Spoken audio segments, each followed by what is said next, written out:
Hello, and welcome everyone to the Emancipated Citizen Podcast, where two human rights activists bring to you the stories of some of the bravest men and women out there, fighting against oppression and authoritarianism for their individuality, for their freedom. I am Zach L. Reyes, and with me is Benjamin Snow. Today we are speaking to Jimmy Bangash, who is a mental health professional, a psychotherapist, working specifically in the interests of ex-Muslims and LGBTQ plus people in the Muslim-dominated world and in Muslim-dominated societies, and a lot of the mental health problems that they face as a result of a lot of the ostracism that they face. A point on the side, Jimmy is going to be speaking on Celebrating Dissent 2024 at the end of this year in Oslo. I had a lot of fun during the conference in Cologne back in 2022. If I am able to, I will make it there as well. No promises. But in any case, details to the conference are to be found in the description of the show. And so let's get to our conversation with Jimmy. So, Jimmy, would you like to say something about yourself? Maybe later talk to us a little bit about some experiences, maybe of yourself, of some other people emerging from such a hostile society, dealing with those issues, the mental health problems that come with them and all of that, because this is going to be the broad theme of what we're going to talk about. So, Jimmy. Okay, thank you for having me, guys. Much appreciated for the invitation. And Zach, you and I have met a couple of times. Ben, first time meeting, so hello to you. I think that's kind of a broad introduction. I'm not sure where to start, so maybe if I just refine what it is that I do, that might lead us in a direction. So, with regards to working with individuals who are ex-Muslim, I am a spokesperson for the Council of Ex-Muslims of Britain. I've probably been a spokesperson there for a number of years now. I don't know how many years in total. And if people are not familiar with that organisation, the UK-based organisation that works with supporting people who were Muslim who have left the faith now. We run various support groups, so we run sort of meetups for individuals to get together and help them build community. We also have a clinical psychologist who runs a support group. I think there's probably about 2 support groups a month. I think they're online, where people join to kind of, again, explore the issues that come up for them having left Islam. Outside of that organization, in my own professional life, I'm a psychotherapist, and what my specialist areas really are working with trauma, working with religious trauma, and working with individuals who are LGBT and all of the intersections that occur in those areas, right? And then because one of the religions that I work the most with is people who are leaving Islamic faith, the work tends to be pretty international. So I have clients in the UK, which is where I live, but I have clients all across the world who live in Muslim majority countries, and then also some people who don't live in Muslim majority countries, but live in larger Muslim communities. So maybe somebody might be in India in a Muslim community, which is, quite a large Muslim community, or indeed just diaspora. So there might be somebody in America who I'm working with, or somebody in Canada who I'm working with, and they're in a Bangladeshi or a Pakistani community, and they're apostatizing. Yeah, I mean, one reason why I thought you probably have a particularly unique experience. I mean, I've met mental health professionals before. I've met many ex-Muslims, people from the LGBT community. I've met people. I've actually worked with people. Both I and Ben have worked with people dealing with very serious issues: suicidality, self-harm, absolute hopelessness in a social context that is very ostracizing and rejecting. I think part of what makes your experience very much worth sharing and kind of unique is not only do you have this scientific professional background towards the issue, you are also yourself a gay man who grew up in a Muslim society, in a Muslim background, and so you have a rather personal relationship with this topic in a way, and a certain way of relating to it that maybe somebody born and trained in the US or the UK might not have in the same way, right? Would you like to say something about that a little bit? Did you grow up in the UK? In Pakistan, was that just stop at whatever point you're comfortable? We don't want to get too close into your personal life, but just to give a broad background, your experiences with this, both personal, and we can move on to the more professional counseling side of it. So, I mean, we can get as personal as you need to. There's quite a few podcasts out there that kind of talk about my specific story. So, I was born in London in the UK, and my parents would have been first generation immigrants into the UK. So they both come from like a village in Pakistan. My mum would have had, almost been illiterate, I guess, with regards to English. She wouldn't have been able to read English. She probably wouldn't have been able to speak English when she first arrived in this country. My dad would have had more literacy than my mum. He came to this country first, and kind of set himself up a bit with work and stuff before my mum came over. Then all of my siblings were born here. I'm the youngest, and we were living in the London in the UK, but where we were living was, diaspora communities tend to gather together, right? We all kind of moved to the same location, and there's many reasons for that. But I think in those days, one of the main reasons was safety. It was like a safety in numbers that you were having because racism was a very real and violent threat, and you needed to lean on members of your own community. In addition to that, there's a homogenous experience of religion in some communities. So all of the Pakistanis in that area would have been Muslim. There wasn't like Christian Pakistanis there or Hindu Pakistanis or anything like that, which is another reason kind of why people would have gathered together as a demographic. So rather weirdly, growing up, I would have been going to English school because I lived in London, where we spoke English and we learnt the national curriculum, but then coming home to our house, which would have had, aspects of Sharia governing it. So we would have had to pray at certain times, pray facing a certain direction. We would have had social mores and norms that around sex and sexuality, around men's roles, around women's roles in the house. What was expected of us would have been aligned to Islam and Sharia. So it was kind of like this really weird place where you're living in a Western liberal democracy, secular Western liberal democracy, but actually your experience of life, I don't know if it echoes, because that's not a strong enough word, but maybe it is governed almost as if you're living in Pakistan to some degree.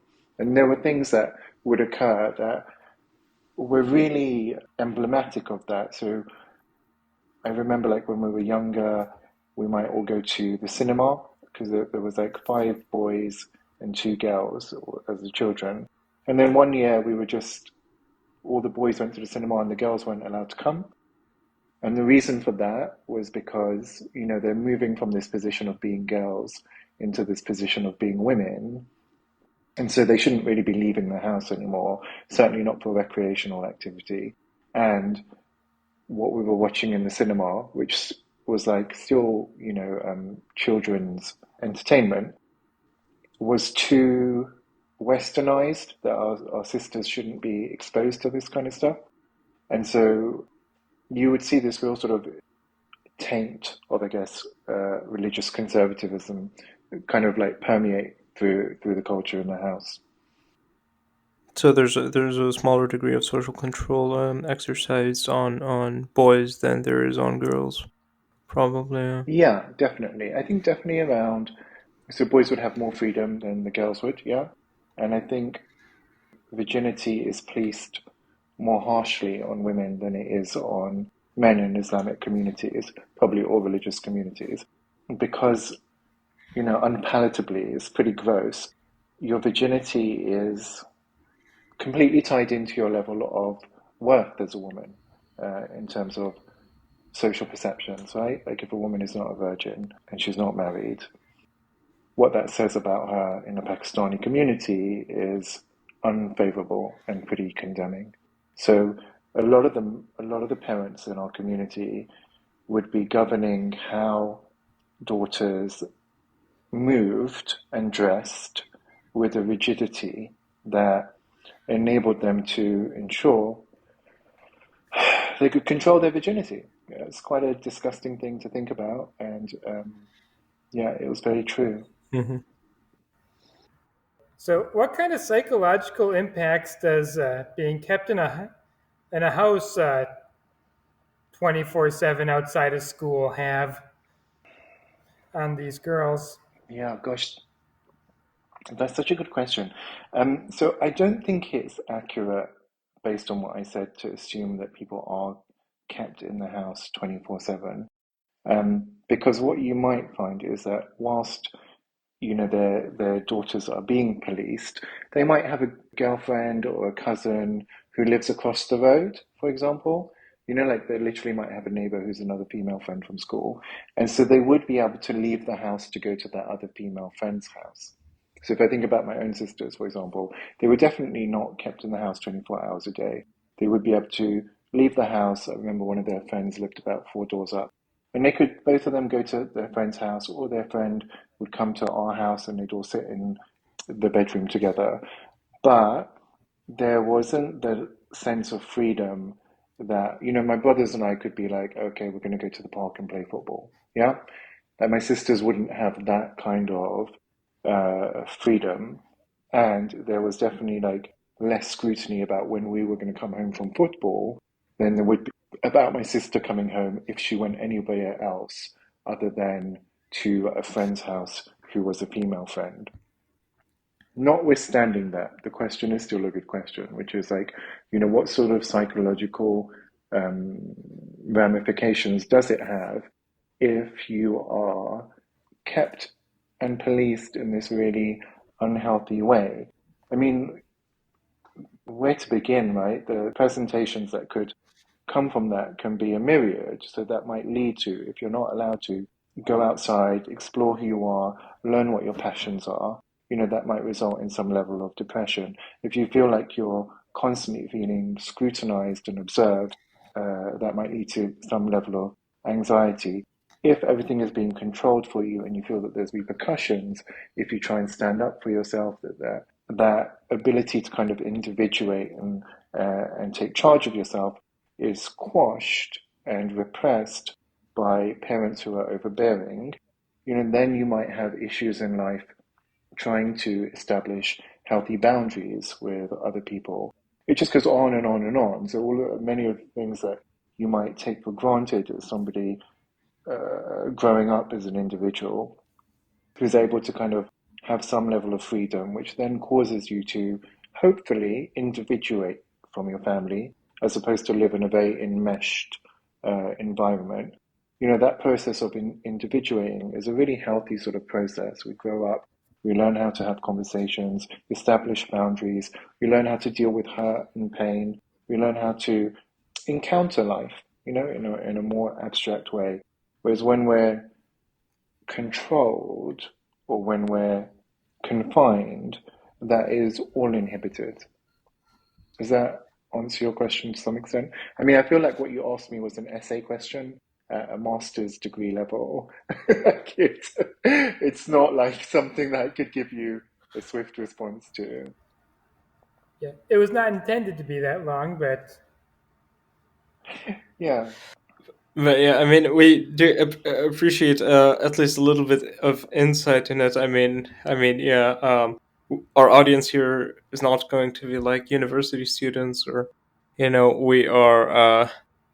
we try to give personal experience to like from person to person to, and just really hope that people listening can take something practical, something some inspiration from it, or whatever it is. I mean, on the point of women in this particular society, I have noticed, at least kind of in personal experience, that women, especially who emerge from the Pakistani diaspora in the UK specifically, tend to be placed under much stricter controls than, I guess, people from other Muslim communities. I suppose there's a very specific social problem there, and the honor killings and all of that. I mean, I don't want to get too deep into this topic, as fascinating as it is, because I do want to, take advantage of this time to really talk about the mental health dimension of this, and particularly as it pertains to people in like developing countries and countries where where women, where the LGBT community, where ex-Muslims, free thinkers might not be protected by the law in the way that they are in Europe. To start, and to basically connect to the previous point here, when it comes to those women, be it in the UK, be it I guess in Saudi Arabia, I'm sure you've talked to people from different corners of the world. Is there something that that you can kind of say to, I like a piece of advice, having had some experience there, and is there any word of wisdom that you can pass on to? I mean, I think you raise a really good distinction between when I'm working with clients, maybe in the UK or in America or Canada or Europe, and actually that work is kind of held with this idea of some sort of safeguarding being available to those individuals. So if you're working with a woman or a gay man in London or in the States, you know that actually if things get violent at the hands of the community, they can call on the police, to have some sort of intervention to protect their physical safety. Or even if there's extensive emotional abuse, there might be a women's refuge that they can go to, or there might be a LGBT refuge that they could go to as well. Yeah. And then when you're working with individuals in somewhere like Pakistan or Egypt or another Muslim majority country, often that element, so particularly if I'm working with a woman in Saudi, for example, or an LGBT person in Saudi, that element is completely gone. And sometimes you're working with very live threat and very live risk that people are going through. And there's no sort of legal recourse for the individuals to fall back on. And the work is, desperate comparatively in very many ways. In terms of advice, I think the key element, and you're kind of doing this through the podcast in itself in some ways. The key element is really finding community, because if you're meeting with a psychotherapist for 1 hour a week, that is so beneficial. Don't get me wrong, I don't mean to downplay it, but it is 1 hour a week that you're gaining access to this space where, hopefully, with your therapist, you are able to integrate parts of yourself. So if you're living in a life where you might be a closeted ex-Muslim, where you have this external reality or you have this external persona that you present to people all day long, and then only in the confines of your isolation are you able to lean into a more authentic identity where you are a disbeliever, or there may be intersection, so you're maybe a disbeliever who's also a homosexual. Only in those spaces of being alone are you able to sit with who you really are. That level of splitting, it does take a mental toll. It does cause some psychological issues for individuals. So when someone comes to therapy, hopefully that they are able to then express themselves in a more authentic way, talk about what's going on for them, talk about their sexuality, talk about their disbelief, talk about the impact of being a disbeliever in the society that they live in. And in that context, they are, for that 1 hour, a more integrated and authentic version of themselves. But leaving it there is probably insufficient. So one of the best things that individuals can do is find community of people who are like them. And whether you're in the West or whether you're in a Muslim majority country, in that endeavor, in that exercise of finding community, ensuring that you are prioritizing your safety. So, I think sometimes we think that it's just Muslim majority countries where it can be dangerous. It's not true. In the West, there are examples of honor killings or kind of violence to individuals who may be critical of Islam or who are come out as gay in Muslim families. So just making sure that you prioritize your safety, but then using what's available to you to build a community of other individuals, or rather join. There are those available already, of other individuals who have some commonality for you. So that might be joining some sort of LGBT organizations for those individuals, or joining, the numerous ex-Muslim organizations that are out there at the moment. And there's quite a few different ex-Muslim spaces. I think this was the benefit of the internet for many of us, was it gave us access to be with people who understand what we're going through. And the healing that takes place when people engage in that activity of building community, I think it's one of the most healing endeavors someone can embark on.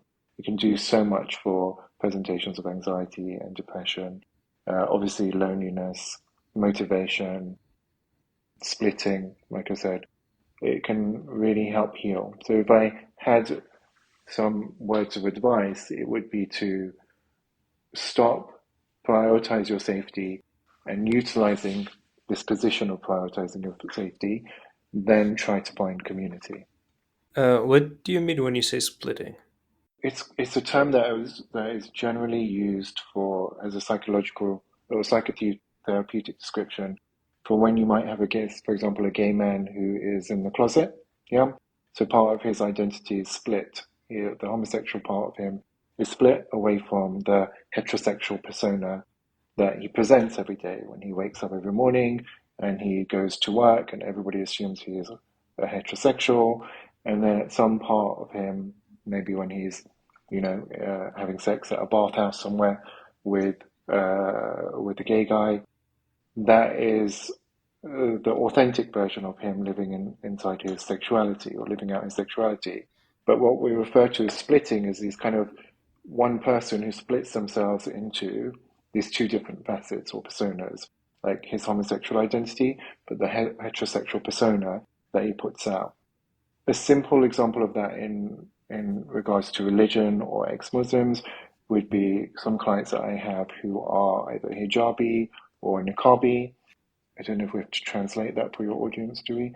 Like hijabi is the lady who wears a headscarf, and niqabi would be a lady who wears the face veil.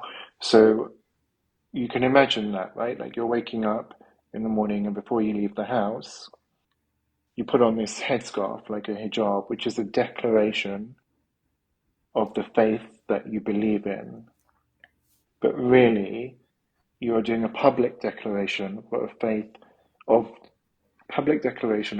that you believe in that you actually disbelieve. I mean, there's quite a deep, convoluted process that somebody is going through there. And then you might have hijabis who, when they get to school, I mean, I don't work with children, but I do see this living in London.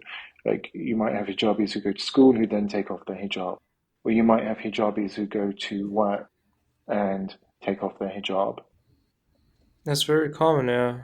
I actually heard this from a Muslim talking to a Muslim woman. She said basically, yeah, Muslim women are the best liars because they have to play all those roles in different social circumstances. So like there's a certain skill to be developed. And I do hate to interrupt any line of thought here because I really would love to circle back to this point and the psychological implications of having to live a double life, having to deceive, health-based like virtues of honesty and living an honest life.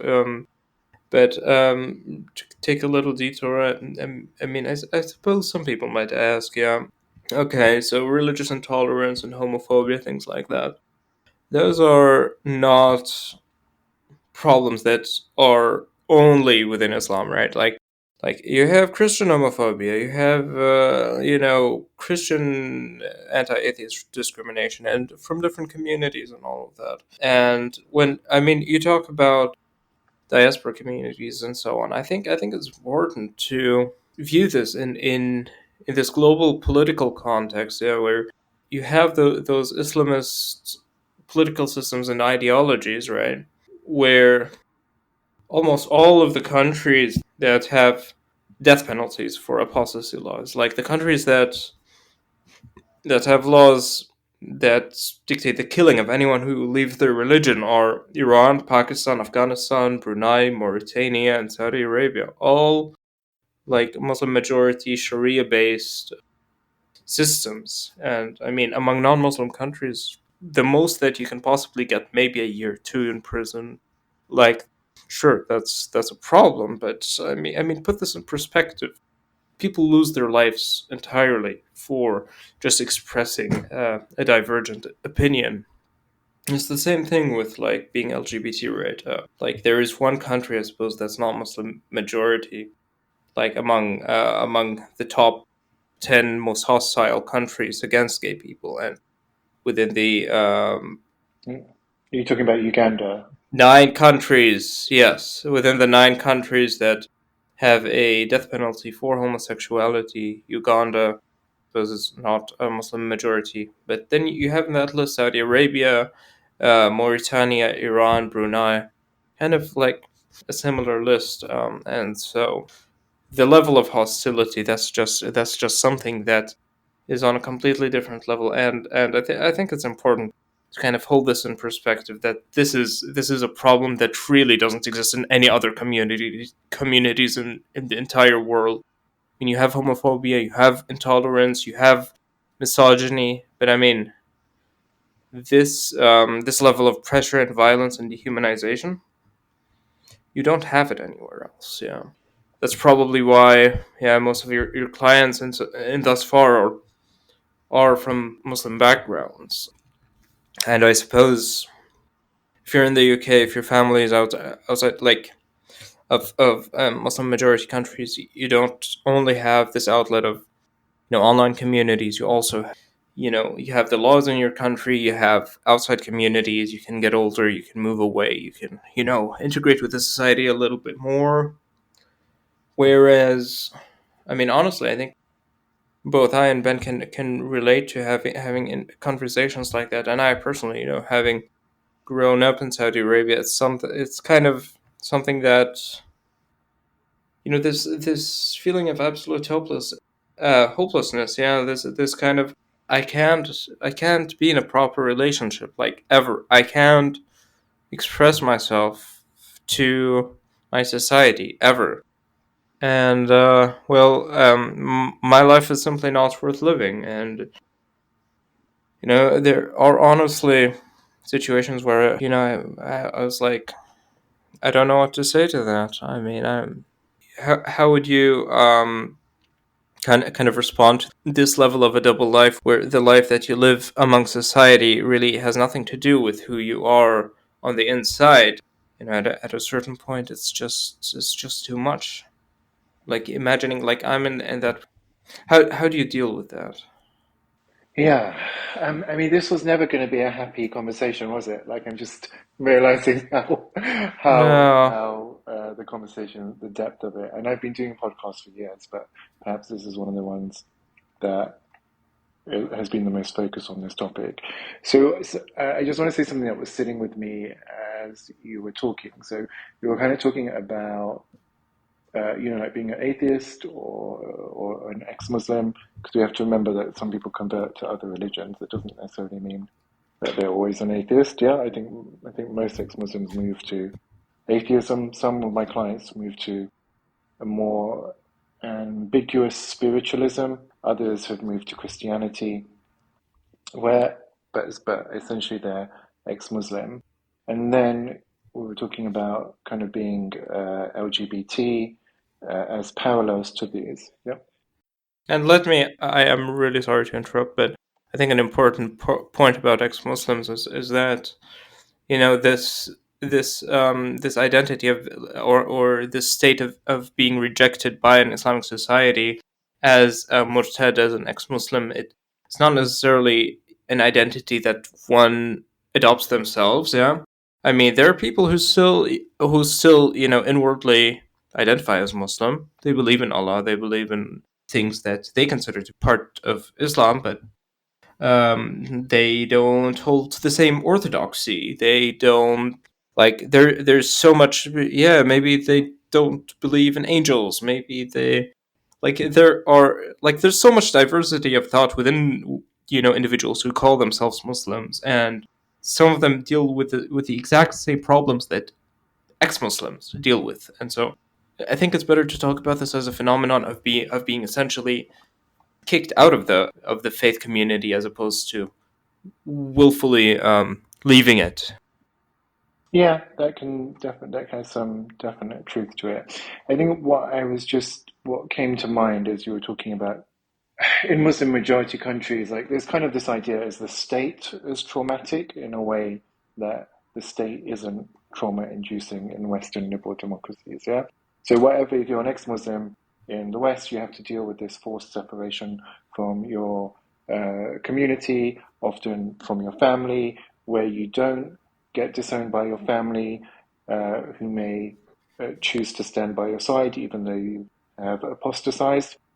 Honor culture then kicks in, and the community then often redirects its animus away from the individual onto the family and applies pressure to the family, and then begins to ostracize the family in the hope that this will elicit some sort of coercive response where the family then pass that pressure onto the individual, right?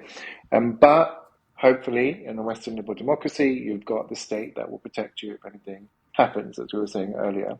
But actually, in Muslim majority countries, the state in itself is part of that traumatic experience, because if it is leaked that you are an ex-Muslim in Pakistan, there will be legal consequences to that. The state can intervene. And whilst the penalty, I don't think, is death in Pakistan, it might be imprisonment.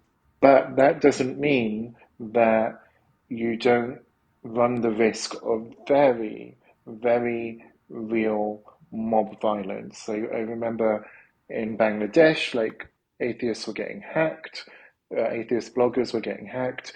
And even in somewhere like Afghanistan, just by thinking that you did something blasphemous, Farkunda, who was a Muslim, she was like lynched and killed by a mob of people. And she wasn't even an atheist. She wasn't. She was actually a very practicing Muslim woman. But just the hint that she might have been doing something, or the allegation that she was doing something that was blasphemous, led to her murder by a mob.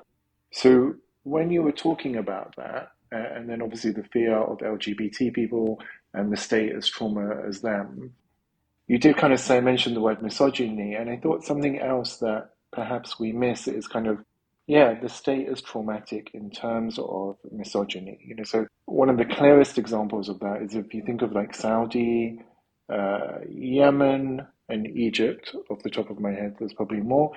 These countries don't have marital rape laws. So like if you get married to your wife and then you rape your wife, like trying to bring a case of rape against your husband is something that's tricky to do. And even outside of marriage, in somewhere like Yemen, if you do get raped, you might be encouraged to marry your rapist, because if you marry your rapist, then he's your husband and there's no real problem in society anymore. And you're not disgraced as a woman. So there's a strong incentive. Whereas if you're a woman who's been raped, who's going to marry you now? And how is the community going to respond to you? Because the onus for your virginity essentially lies with you as a woman. You shouldn't have been out at night and you wouldn't have got raped. You shouldn't have been talking to men and you wouldn't have got raped. So there's some really pernicious facets, I think, is what we're articulating, that can really deal with a burdening and an attack on an individual's sense of identity and self-esteem, and essentially their mental health as well. Zach, I think you were asking me a question, though. Can I just throw that back to you? Which was like, in those places where, there's such a level of despair, like where as an individual you are so disenchanted with life because you are hiding who you are, you're living this false reality that a caricature of conviction to your faith or to a sexuality that isn't yours.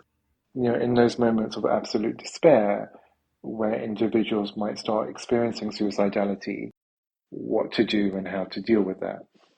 And I would suggest that it links back to what I said, which is this sense of having community, right? There's so many groups I've spoken to of ex-Muslims who they've said, oh, listen, actually, when people come and join us, they might be experiencing suicidal ideation, but actually, after spending time with us, after a few weeks, after a few months, the individual starts feeling better.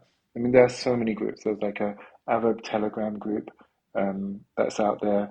There's, ex-Muslim groups in various different countries. Even more broadly speaking, you have organizations like Atheist Republic who have different groups all over the world that people can kind of join on Facebook and other sites.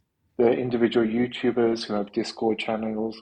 I think like Harris Sultan has a Discord channel.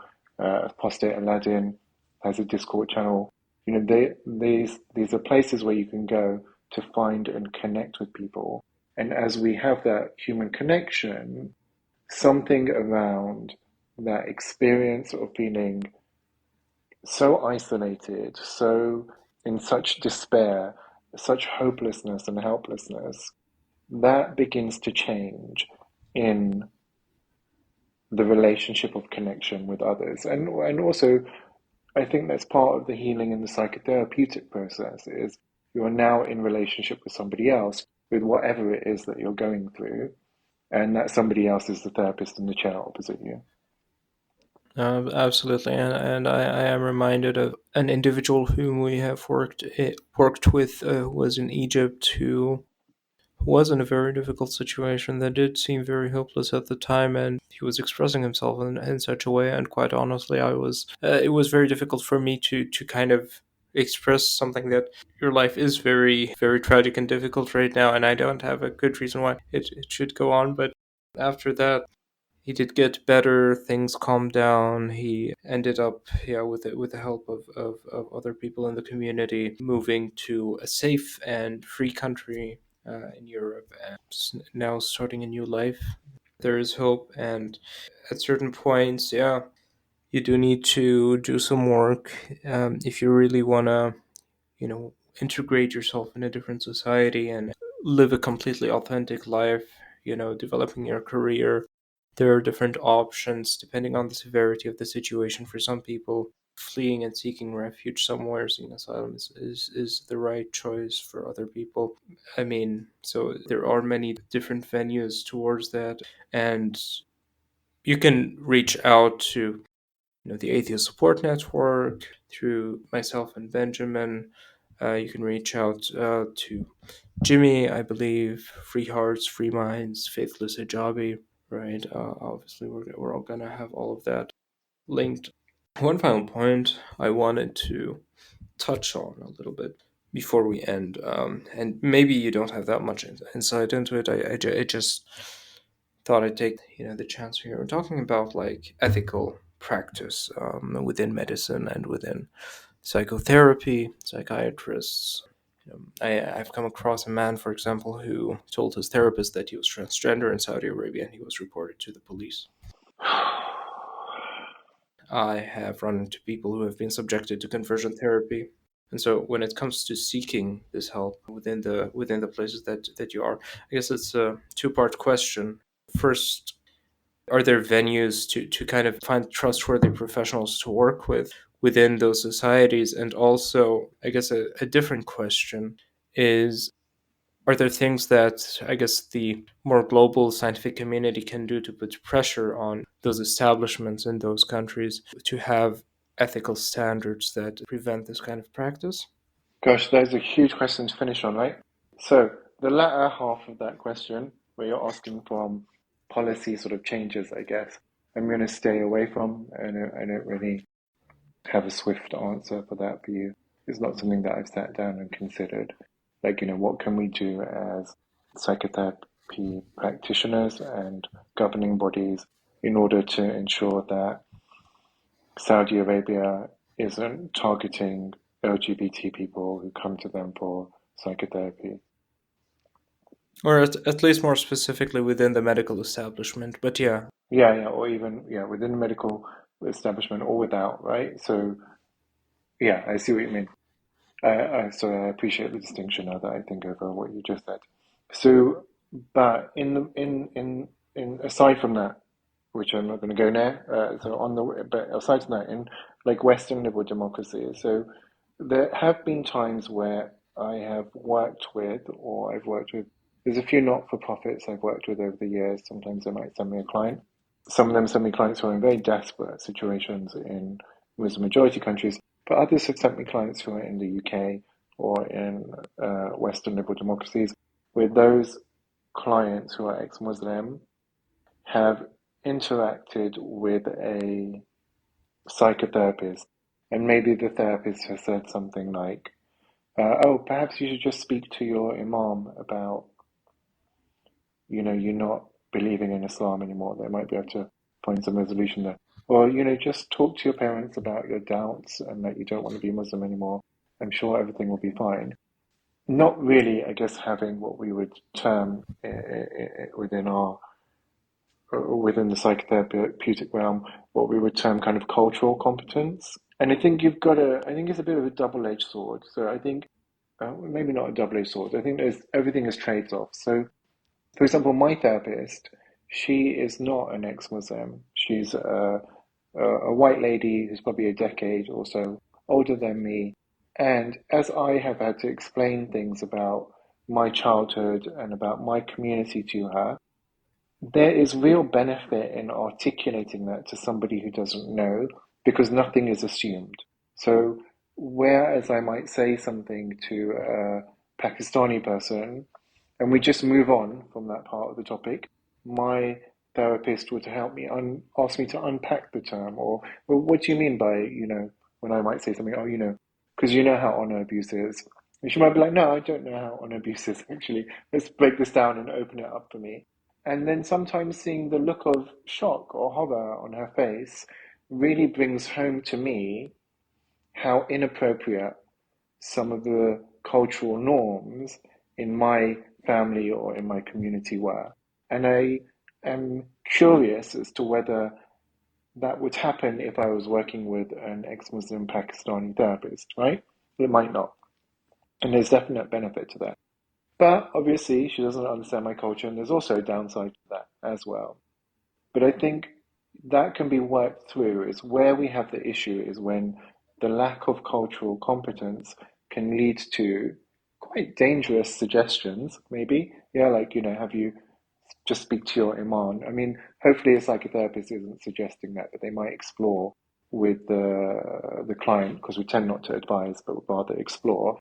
Like, what would it be like to speak to the imam at your mosque about the fact that you don't believe in Islam anymore? Or what might it like to speak to your parents? And I wonder how that experience might be.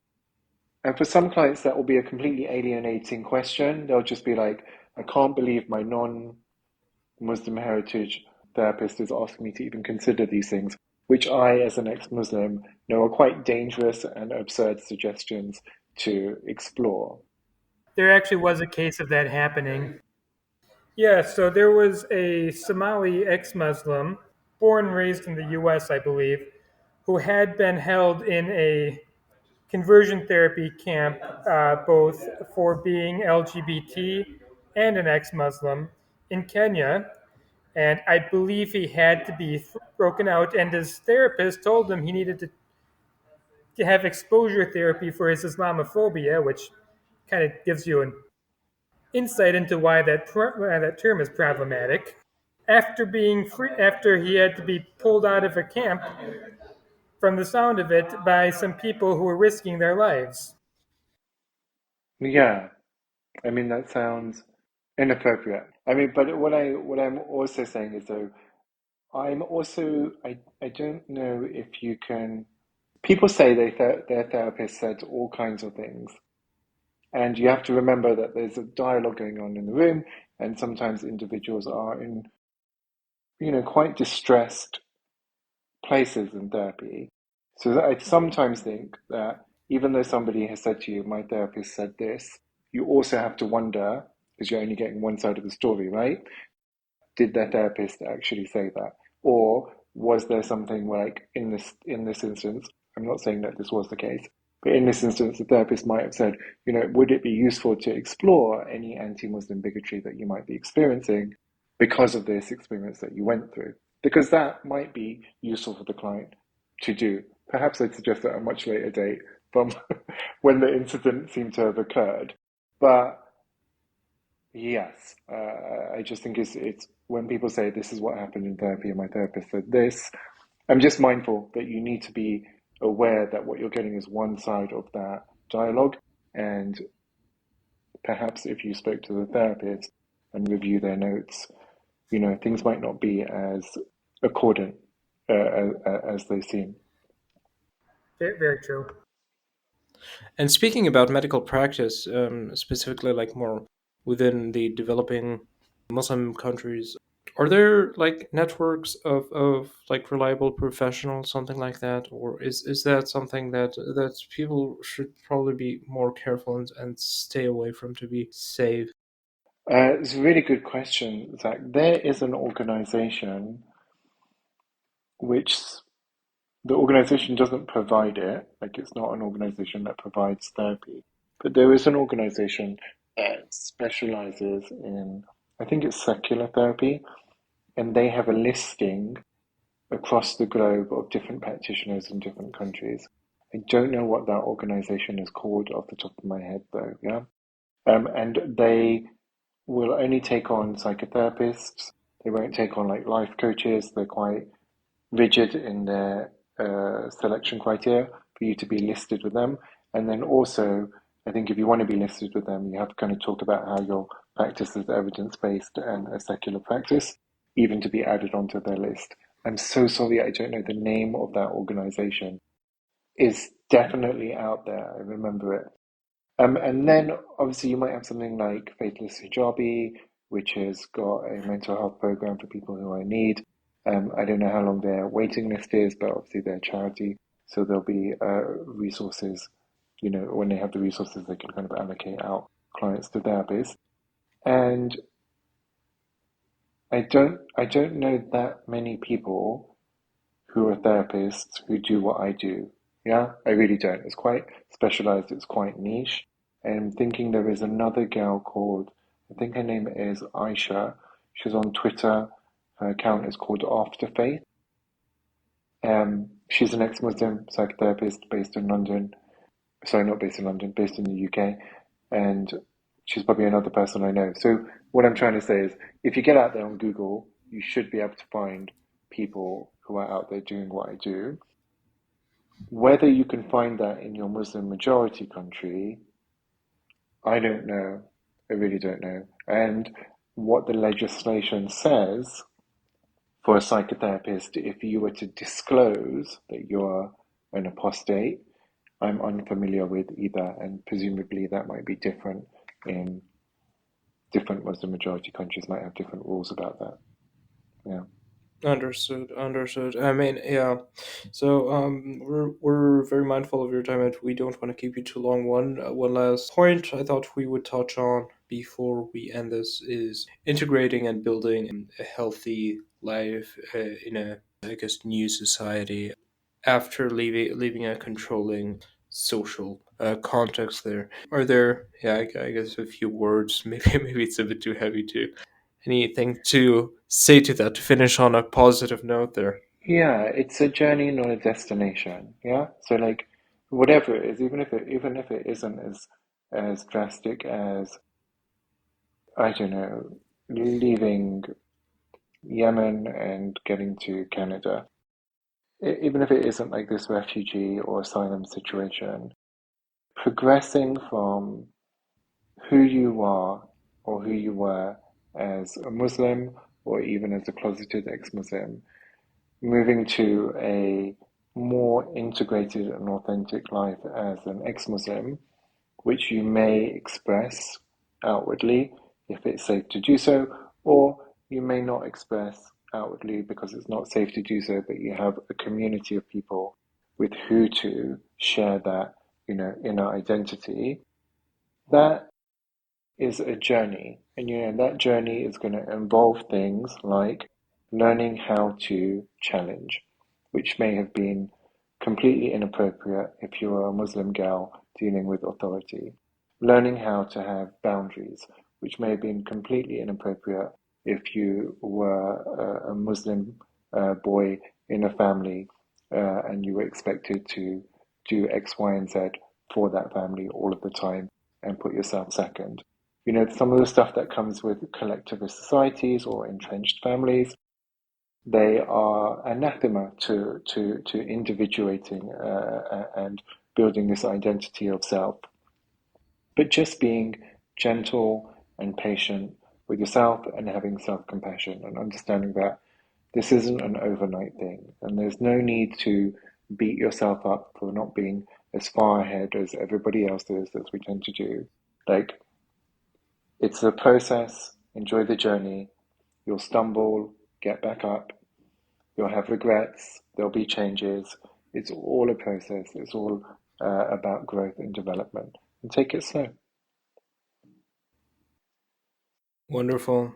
Jimmy Bangash, Thank you, gentlemen. thank you so much for coming on our podcast. It was an honor having you, I think, and I really hope our audience is going to have quite a bit to learn and think about from this conversation. So, have a wonderful rest of your day, evening, night. Take care of yourself, stay healthy, and goodbye. Goodbye. Thank you. Yes, everybody stay safe and healthy while the world starts disintegrating around us.